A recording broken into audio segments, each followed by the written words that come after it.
முதல்ல இவ்வளவு சிறப்பான வரவேற்பு அளித்திருக்கக்கூடியவங்க அத்தனை பேருக்கும் முதல்ல என்னுடைய நன்றியை தெரிவிச்சுக்கிறேன். இன்னைக்கு வேலூர் சட்டமன்ற தொகுதிக்கு வந்து நம்முடைய உங்களுடைய வெற்றி வேட்பாளர் தலைவர் அவர்கள் உங்க இடத்துல ஒப்படைச்சிருக்கிறாரு.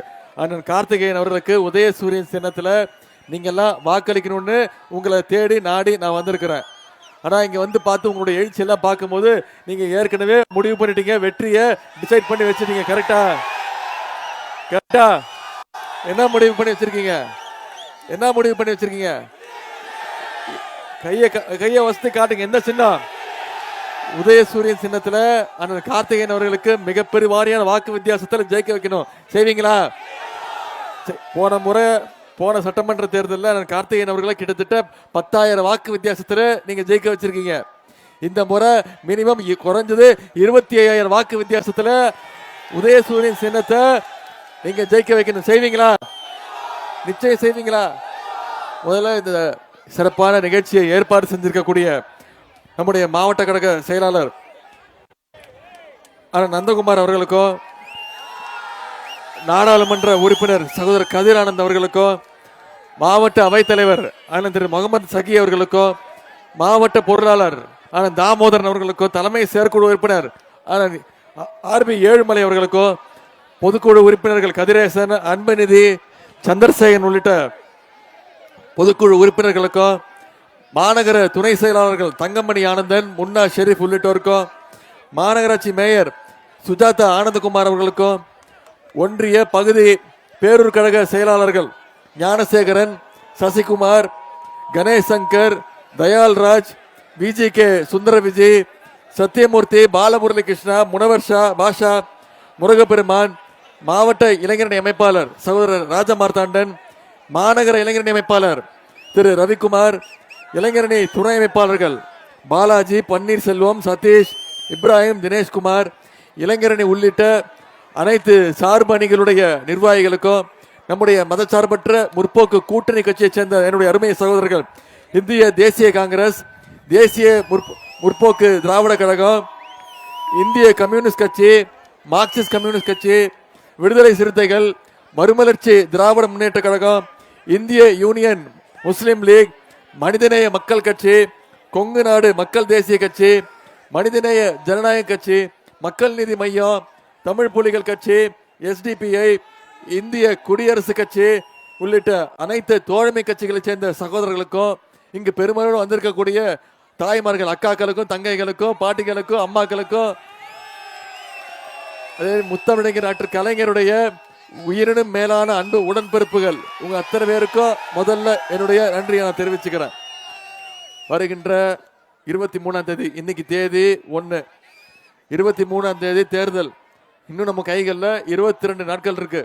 22 நீங்க அத்தனை பேரும் முடிவு பண்ணிட்டீங்க, உதயசூரியன் சின்னத்துல அண்ணன் கார்த்திகேயனுக்கு வாக்களிச்சு மிகப்பெரிய வெற்றி கொடுக்கணும்னு நீங்க முடிவு பண்ணிட்டீங்க. கரெக்டா? நான் கேட்பதெல்லாம் உதயநிதி வந்தாப்புல போய் பார்த்தோம், பேசினாரு, கிளம்பி போயிட்டாரு, கலைஞ்சி போயிட்டோன்னு இருக்கக்கூடாது. அடுத்த 22 நாட்கள் இந்த பிரச்சாரத்தை ஒவ்வொருத்தரும் ஏன் திமுகவுக்கு வாக்களிக்கணும், ஒவ்வொருத்தரும் ஏன் கார்த்திகேயனுக்கு வாக்களிக்கணும், ஒவ்வொருத்தரும் உதயசூரியன் சின்னத்துல ஏன் வாக்களிக்கணும், ஏன் மீண்டும் திராவிட முன்னேற்ற கழகம் ஆட்சி அமைக்கணும், ஏன் நம்முடைய தலைவர் மீண்டும் முதலமைச்சராக உட்காரணுங்கிற பிரச்சாரத்தை நீங்க ஒவ்வொருத்தரும் அடுத்த 22 நாள் செய்யணும். செய்வீங்களா? அப்படி செஞ்சா நிச்சயம் போன முறை விட அதிகமான வாக்கு வித்தியாசத்துல அந்த கார்த்திகேயன் அவர்களை நம்ம வெற்றி பெற வைக்கணும். செஞ்சுவீங்களா? நானும் இந்த முறை வேட்பாளர் தான், தெரியுமா? சென்னையில தெரியுமா, இன்னும் என் தொகுதிக்கே போல, நான் போய் ஓட்டு கேட்கவே இல்லை. பாப்போம். தலைவர் அவர்கள் இந்த முறை எனக்கும் வாய்ப்பு கொடுத்திருக்கிறாங்க, 2வது முறை வாய்ப்பு. சென்னையில சேப்பாக்க திருவல்லிக்கேணி தொகுதியில போட்டி போட போறேன். என் தொகுதிக்கு போய் நான் இன்னும் ஓட்டு கேட்கவே இல்லை. என் தொகுதிக்கு போறதுக்கு முன்னாடி இன்னைக்கு வேலூருக்கு வந்து அண்ணன் கார்த்திகேயன் அவருக்கு வாக்கு கேட்டு போகணும்னு உங்களை எல்லாம் சந்திக்க வந்திருக்கிறேன். என் வெற்றியை விட மிக மிக முக்கியம் அண்ணன் கார்த்திகேயன் அவருடைய வெற்றி. என் வெற்றியை விட மிக மிக முக்கியம் இங்க வேலூர்ல நம்முடைய சட்டமன்ற தேர்தலுடைய வெற்றி. என் தொகுதி வெற்றியை விட மிக மிக முக்கியமான வெற்றி. அந்த வெற்றியை நீங்க செஞ்சு கொடுப்பீங்கிற நம்பிக்கை எனக்கு இருக்கு. நான் 3 நாளா தமிழ்நாடு முழுக்க சுத்திட்டு இருக்கேன். கிட்டத்தட்ட 15 சட்டமன்ற தொகுதிக்கு போய் அங்க இருக்கக்கூடிய நம்முடைய நிர்வாகிகள் வேட்பாளருக்கு உதயசூரிய சின்னத்துல நம்முடைய கூட்டணி கட்சி சின்னத்துக்கு வாக்கு கேட்டுட்டு இருக்கிறேன். நம்முடைய தலைவரும் 2 நாளா மக்களை சந்திச்சு வாக்கு கேட்டுட்டு இருக்கிறார். மீண்டும் நம்ம ஆட்சி அமைக்கணுங்கிற அந்த எண்ணத்தோட களத்துல இறங்கி மக்களை சந்திச்சு வாக்கு கேட்டுட்டு இருக்கோம். எவ்வளவு எந்த தைரியத்துல மக்களை சந்திக்கிறோம்?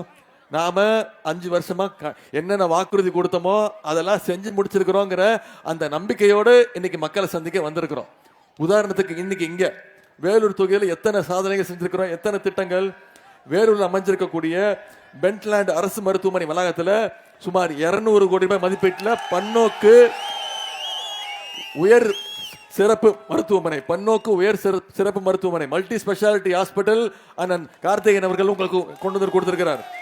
275 கோடி ரூபாய் மதிப்பீட்டில் மாநகராட்சி பகுதிகளுக்கு இன்னைக்கு குடிநீர் வழங்கும் திட்டம் நம்முடைய அண்ணன் கார்த்திகேயன் அவர்கள் உங்களுக்கு கொண்டு வந்து கொடுத்திருக்கிறார். 312 கோடி ரூபாய் மதிப்பீட்டில் வேலூர் மாநகராட்சியில இன்னைக்கு பல்வேறு சாலை பணிகளை கொண்டு வந்து கொடுத்திருக்குது நம்முடைய திராவிட மாடல் அரசு. அதே மாதிரி 4 நகர்ப்புற ஆரம்ப சுகாதார நிலையங்களுக்கு புது கட்டிடங்கள் கட்டப்பட்டிருக்கு. சங்கரன்பாளையம் பெரியசாமி சாலையில நடைபாதையுடன் கூடிய மழைநீர் வடிகால் திட்டம் நம்முடைய அரசு செஞ்சு கொடுத்திருக்கு. 12 கோடி ரூபாய் மதிப்பீட்டில் இந்த தொகுதியில் இருக்கக்கூடிய பல்வேறு ஆரம்ப சுகாதார நிலையங்கள் மருத்துவமனைகள்ல உட்கட்டமைப்பு மேம்பாட்டு பணிகள் நம்முடைய அரசு உங்களுடைய சட்டமன்ற உறுப்பினர் உங்க தொகுதிக்கு பண்ணி கொடுத்திருக்கிறார். இன்னும் பல்வேறு திட்டங்கள் உங்க தொகுதிக்கு வரணும்னா, இந்த வேலூர் தொகுதிக்கு வரணும்னா அண்ணன் கார்த்திகேயன் அவர்களை உதயசூரிய சின்னத்துல ஜெயிக்க வச்சு நீங்க சட்டமன்றத்துக்கு அனுப்பணும். செய்வீங்களா? அது மட்டும் இல்லைங்க, வந்தோடனே உங்க சட்டமன்ற வேட்பாளர் அண்ணன் கார்த்திகேயன் அவர்கள் என்கிட்ட சில கோரிக்கைகள் வச்சிருக்கிறார். என்ன கோரிக்கை? LIC அலுவலகம் அருகே செல்லும் கானார் சாலை விரிவாக்கம் செய்யப்பட வேண்டும். வேலூர்ல பாதாள சாக்கடை பணிகள் மற்றும் சாலை பணிகள் இன்னும் விரைவுபடுத்த வேண்டும். டோல்கேட் சிக்னல் முதல் சாய்நாதபுரம் வரைக்கும் உள்ள சாலை மேம்பாட்டு பணிகள் நடைபெற வேண்டும். பழுதாகி இருக்கக்கூடிய மழைநீர் வடிகால்கள் சரி செய்ய வேண்டும். அரியூர் நூற்பாலை மீண்டும் திறக்கப்பட வேண்டும். கஸ்பா இசார் ஆரன் பாளையம் அல்லாபுரம் ஆகிய பகுதிகளுக்கு மினி பஸ் திட்டம் வேண்டும். கஸ்பா பகுதியில் முறையான கழிவுநீர் கால்வாய் வசதி வேண்டும். சத்துவாச்சாரி வடக்கு பகுதியில் அரசு மேல்நிலைப் பள்ளிக்கு புதிய கட்டிடம் வேண்டும். தோட்டப்பாளையம் தாரகேஸ்வரர் ஆலயத்தில் கும்பாபிஷேகம் நடத்தப்பட வேண்டும். சங்கரன்பாளையம் பொன்னையம்மன் கோவில்லையும் கும்பாபிஷேகம் பணிகள் நடைபெற வேண்டும். இதெல்லாம் உங்களுடைய வேட்பாளர் எங்ககிட்ட கொடுத்திருக்கக்கூடிய கோரிக்கைகள். உங்களுக்கு ஒரு வாக்குறுதி கொடுக்குறேன். நீங்க அண்ணன் கார்த்திகேயன் அவர்களை ஜெயிக்க வச்சு சட்டமன்றத்துக்கு அனுப்பிச்சீங்கன்னா நீங்க கொடுத்திருக்கக்கூடிய அனைத்து கோரிக்கைகளையும் அண்ணன் கார்த்திகேயன் அவர்கள் முதலமைச்சருடைய பார்வைக்கு எடுத்துட்டு போய் 100% செஞ்சு கொடுப்பார். அதுக்கு நீங்க ஒரு வாக்குறுதி கொடுக்கணும். அவரை நீங்க தேர்ந்தெடுத்து சட்டமன்றத்துக்கு அனுப்பணும். செய்வீங்களா? இன்னைக்கு பல்வேறு திட்டங்களை செஞ்சிருக்கிறோம். போன சட்டமன்ற தேர்தலில் நாம சொன்ன வாக்குறுதி அனைத்தையும் நிறைவேற்றிருக்கிறோம். அந்த தைரியத்தோடு இன்னைக்கு மக்களை சந்திக்க போயிருக்கோம். என்னென்ன திட்டங்களை செஞ்சிருக்கிறோம் உங்களுக்கு நினைவுபடுத்த விரும்புறேன். போன சட்டமன்ற தேர்தல் போது நாம சொன்ன வாக்குறுதி, அறிக்கையில சொன்ன வாக்குறுதி மகளிருக்கு கட்டணமில்லா பேருந்து திட்டம். நம்முடைய முதலமைச்சர் பொறுப்பு ஏற்ற உடனே, தலைவர் அவர்கள் முதலமைச்சர் பொறுப்பு ஏற்ற உடனே அவர் போட்ட முதல் கையெழுத்து மகளிருக்கு கட்டணமில்லா பேருந்து திட்டம்.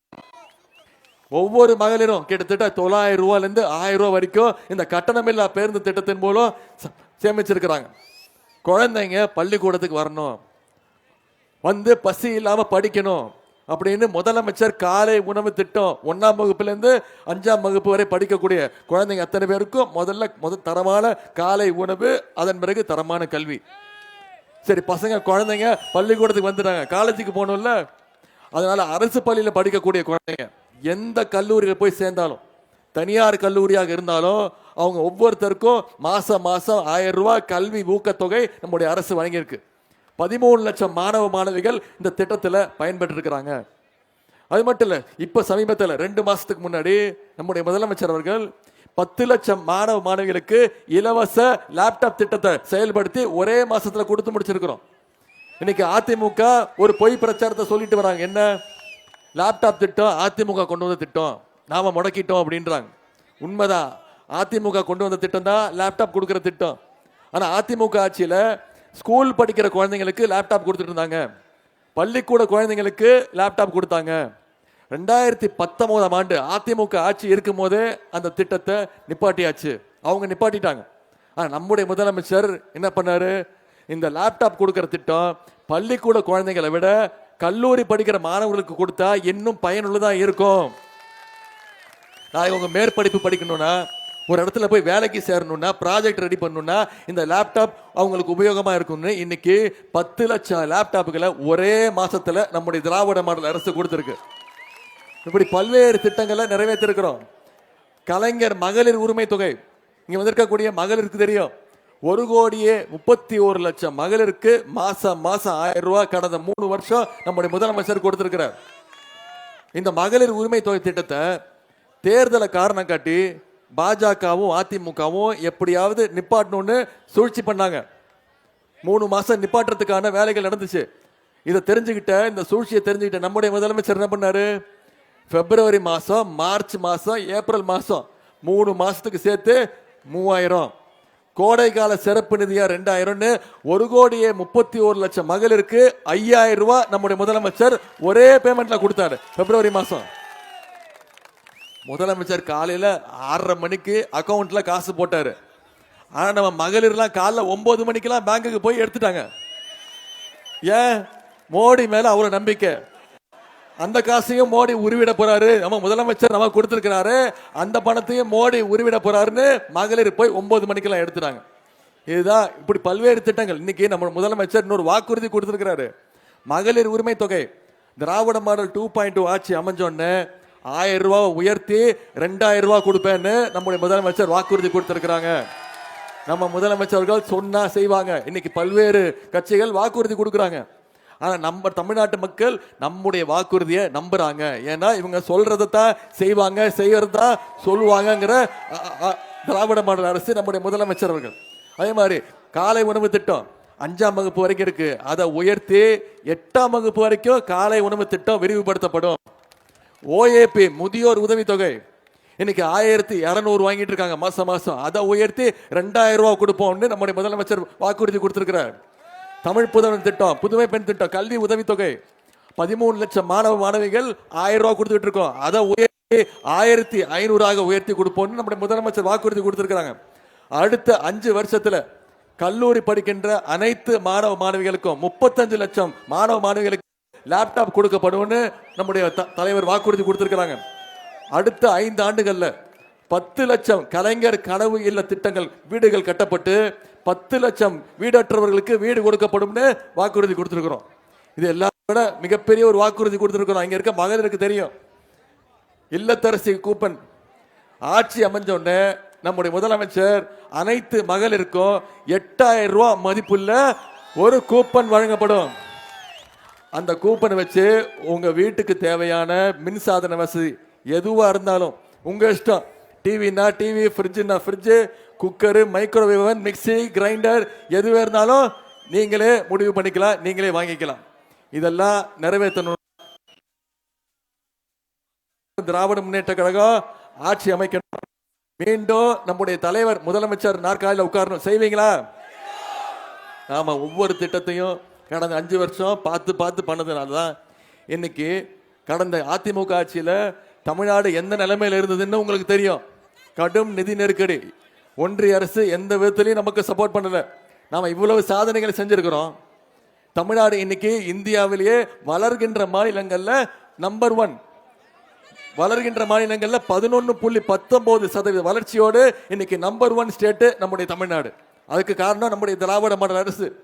நம்ம இவ்வளவு செஞ்சிருக்கிறோமே, ஒன்றிய அரசு நமக்கு ஏதாவது உதவி பண்ணிருக்கா? தமிழ்நாட்டுக்குன்னு ஏதாவது திட்டங்கள் கொடுத்திருக்கிறாங்களா?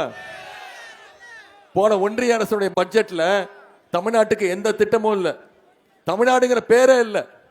நாம இதுவும் மீறி நம்முடைய முதலமைச்சர் அவர்கள் இவ்வளவு செஞ்சிட்டு இருக்கிறார்னா, மீண்டும் நம்முடைய திராவிட மாடல் ஆட்சி அமையணும்னா 23ஆம் தேதி அண்ணன் கார்த்திகேயன் அவர்களுக்கு உதயசூரியன் சின்னத்தில் நீங்க வாக்களிச்சு மீண்டும் அவரை சட்டமன்றத்துக்கு நீங்க அனுப்பணும். சட்டமன்ற உறுப்பினர் அனுப்பணும். செய்வீங்களா?